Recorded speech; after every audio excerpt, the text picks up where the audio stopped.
नमस्कार दोस्तों, मेरा नाम है ब्रिजेश यादव। फिर हाजिर हूं एक नई क्राइम स्टोरी को लेकर। आज एक ऐसे क्राइम केस की बात करेंगे जिसे सुनकर आपके भी रोंगटे खड़े हो जाएंगे। मुंबई से सटा पालघर इलाका। इस पालघर इलाके में एक मर्डर होता है और उस मर्डर की गुत्थी को पुलिस मात्र 4 शब्दों की मदद से सुलझाती है। वो शब्द थे SM-28। SM-28 क्या है, पुलिस ने इसकी मदद से कैसे एक मर्डर केस को सुलझाया। और मर्डर किसी और का नहीं बल्कि एक लड़की थी। उस लड़की के साथ क्या क्या हुआ था और लड़की को किसने क्यों मारा था, पूरी साजिश क्या है, कातिलों तक कैसे पहुंची पुलिस और SM-28 क्या है, उससे कैसे पुलिस को मदद मिली इस मर्डर मिस्ट्री को सुलझाने में। पूरा केस आप लोगों को सिलसिलेवार तरीके से डिटेल में समझाऊंगा। आप लोग रेगुलर मेरे जो व्यूवर्स हैं वो जानते होंगे, इसलिए कमेंट करके जरूर बताइए आपको किस टॉपिक पर या किस क्राइम स्टोरी पर एक डिटेल स्टोरी चाहिए। तो कमेंट करके जरूर बताएं कि आपके सामने भी कोई क्वेश्चन होगा या कोई भी स्टोरी होगी, आप उसे सुनना चाहते हैं, नया एक्सप्लेनेशन या कोई रिसर्च टॉपिक सुनना चाहते हैं तो कमेंट करके जरूर बताइए। तो बिना समय बर्बाद किए आज की स्टोरी को शुरू करते हैं। स्टोरी की शुरुआत होती है पालघर जिले से। पालघर जिले का मोखाड़ा पुलिस स्टेशन क्षेत्र, वहां पर एक जगह है मोखाड़ा जवाहर रोड। और उस मोखाड़ा जवाहर रोड के पास ब्रिज भी है और नीचे नदी है। पालघर साइड काफ़ी बड़ी बड़ी नदियाँ हैं जो मुंबई अहमदाबाद हाईवे से सटा हुआ है, जो गुजरात से जाता है, मुंबई से पालघर जिले के से होते हुए जाता है वैसे वीरा नाला सुपारा। तो जो मोखाड़ा जवाहर रोड है वहाँ पर एक नदी है, वाघ नदी। उसी वाघ नदी के पास एक इलाका है जिसका नाम है घाटकर पाड़ा। घाटकर पाड़ा के पास जो पुल है, वहां पर पुल के नीचे कुछ लोग सुबह के समय, गांव वाले और आसपास के लोग जा रहे थे, तो उनको एक बोरी नजर आती है। वहां से वो रेगुलर जाते हैं, वहां बोरी नजर आती है और बोरी की मदद से वो लोग क्या करते हैं कि ये क्या है, इसमें इतना गंदा बदबू मार रहा है, इस बोरी के अंदर क्या है। तो गाँव वाले काफी ग्रुप में थे, तो वो लोग सोचते देखते हैं, क्योंकि गाँव वाले हैं तो तुरंत सोचते हैं कि इसके अंदर क्या है, इतना बदबू मार रहा है, किसी ने क्या फेंका है। तो तुरंत वो लोग जाते हैं और वहां पर चेक करते हैं उस बोरी के अंदर कि वो बोरी के अंदर क्या है। अब बोरी के अंदर वो लोग जाते हैं तो देखते हैं कि बोरी के अंदर एक खून रिसा हो रहा है, यानी कहीं ना कहीं कुछ तो गड़बड़ है। तो वो लोग तुरंत नजदीकी police station Mokhada police station को इन्फॉर्म कर देते हैं और मौके पर मोखाड़ा पुलिस स्टेशन की टीम पूरी पहुंचती है। और जब बोरी को खोलती है तो पुलिस के पैरों तले जमीन खिसक जाती है। उसके अंदर एक महिला की लाश होती है। अब जब बोरी में से वो महिला की लाश को निकाला जाता है, वो बोरी नहीं होती, आलू बटाटे की बोरी आती है, आलू बटाटे की। और एक और गोनी देखे होंगे आप जिसमें गोभी और मटर आते हैं, जिसमें लाल लाल रस्सी की पतली पतली प्लास्टिक की एक गोनी तैयार होती है, उस वैसी गोनी होती है। अब पुलिस ने उस गोनी में से लाश को निकाला, महिला की लाश को, और लाश जब देखिए तो पता चल रहा है कि किसी ने इसका गला दबाकर हत्या किया है। वो महिला है। अब महिला की उम्र लगभग 22 से 23-24 साल की लग रही थी। अब तुरंत पुलिस ने बॉडी को पोस्टमार्टम के लिए भेज दिया नजदीकी अस्पतालों में। और पुलिस वहां आसपास के जो भी जगह है वहां से खंगालती है, सर्च ऑपरेशन चलाती है कि कोई एविडेंस मिले, लेकिन पुलिस को कोई एविडेंस वहां पर नहीं मिलता है। आखिर जाकर पुलिस जिस बोरी में वो लाश मिली थी उस बोरी को अपने कब्जे में लेती है एविडेंस के रूप में कि इस बोरी में लाश मिली थी। लेकिन अचानक एक पुलिस ऑफिसर की नज़र उस बोरी पर पड़ती है। बोरी पर लिखा था, एक टैग लगा हुआ था, व्हाइट कलर का टैग लगा रहता है, और टैग में लिखा था SM-28।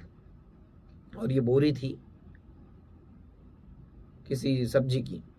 अब पुलिस SM-28 में क्या था इस बोरी में, और पुलिस के सामने कोई क्लू नहीं था, कोई एविडेंस नहीं था।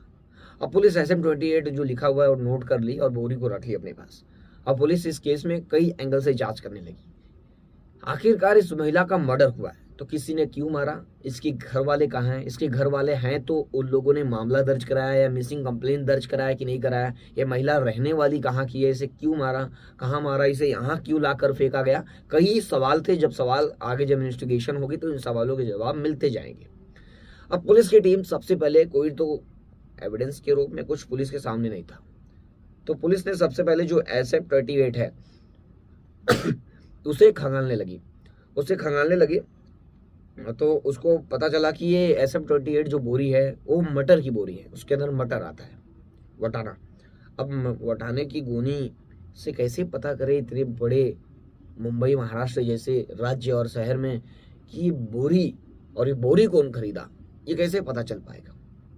अब पुलिस ने क्या किया, पहले ये बोरी कहाँ से आई है, पालघर के आसपास कौन सी सब्जी मंडी है, नासिक।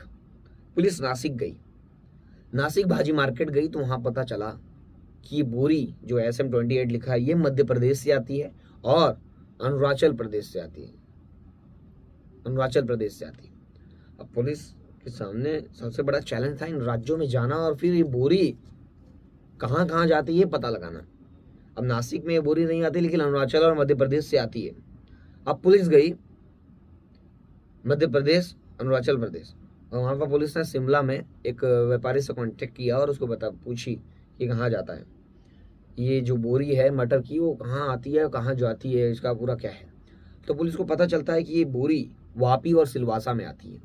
सिलवासा गुजरात साइड पड़ेगा और वापी भी गुजरात साइड ही पड़ेगा पालघर के।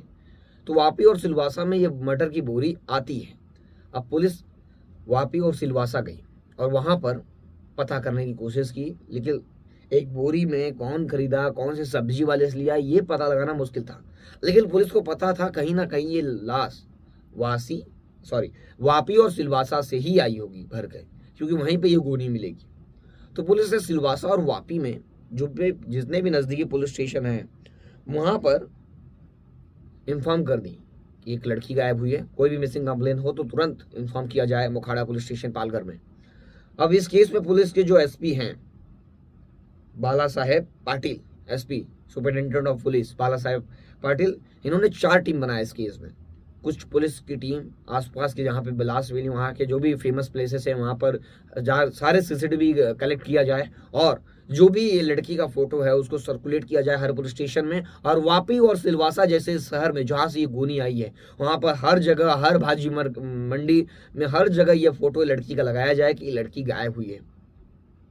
तब आखिरकार पुलिस को एक पोस्टर चिपकाने के बाद लड़की को जो पुलिस की एक टीम जो CCTV चेक कर रही है, पुलिस को मिल जाता है, CCTV मिलता है दहानू महालक्ष्मी जो कासा से ठीक पहले है, दहानू महालक्ष्मी मंदिर कासा से ठीक पहले, वहां पर पुलिस को वो लड़की दिखती है।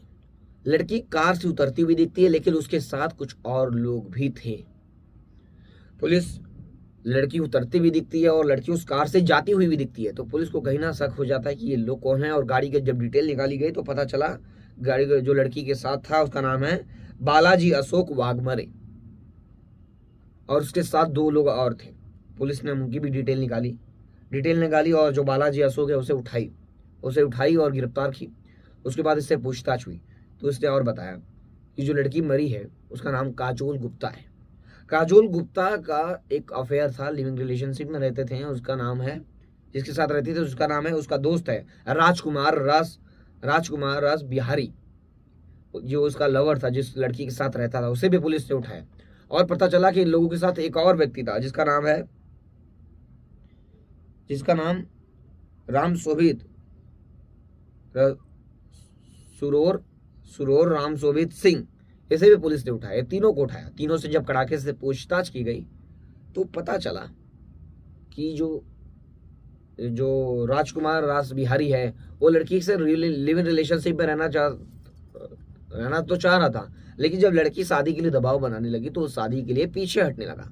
जब शादी के लिए पीछे हटने लगा तो दोनों के बीच झगड़े होने लगे, लेकिन किसी तरह वो झगड़ा शांत कराया और उसके बाद लोगों ने घूमने का प्लान बनाया। और जो लड़की काजोल गुप्ता थी वो नेपाल की रहने वाली थी शायद, और फिर उसे उन लोगों ने त्रंबकेश्वर घुमाया। त्रंबकेश्वर घुमाने के बाद महालक्ष्मी मंदिर गए। महालक्ष्मी मंदिर घूमने के बाद वो लोग पालघर के आगे बढ़े और वहां पर गला घोटकर उसकी हत्या कर दी और गोली में भरकर उसको पुल के नीचे वहां पर घाटकर पहाड़ा में फेंक दिए और वहां से ये लोग भाग गए। पुलिस ने SM-28 की मदद से किसी तरह निकाल ली। आप लोगों को लगेगा कि ये तो CCTV की मदद से हुआ, लेकिन पुलिस को लड़की के बारे में और जानकारी, जहां सिलवासा की रहने वाली लड़की काजल गुप्ता सिलवासा की ही रहने वाली थी, वहां से ये लोग ने लेके आया था गोली और वहां पर ये लोग लिव इन रिलेशनशिप में रहते थे। सिलवासा से लेकर आके यहाँ गोनी में भरकर इसे फेंक दिया गया। और लड़की के कुछ लोग वे भी मिल गए, क्योंकि लड़की सिलवासा की रहने वाली है। वहां पर जब पोस्टर चिपकाया गया तो जान पहचान हुई, सीसीटीवी भी मिल गया और ज्यादा जानकारी मिल पाई और इस केस को जल्दी पुलिस सुलझा पाई। तो इस केस के बारे में आप लोगों की क्या राय है, कमेंट करके जरूर बताएं, इसमें गलती किसकी है।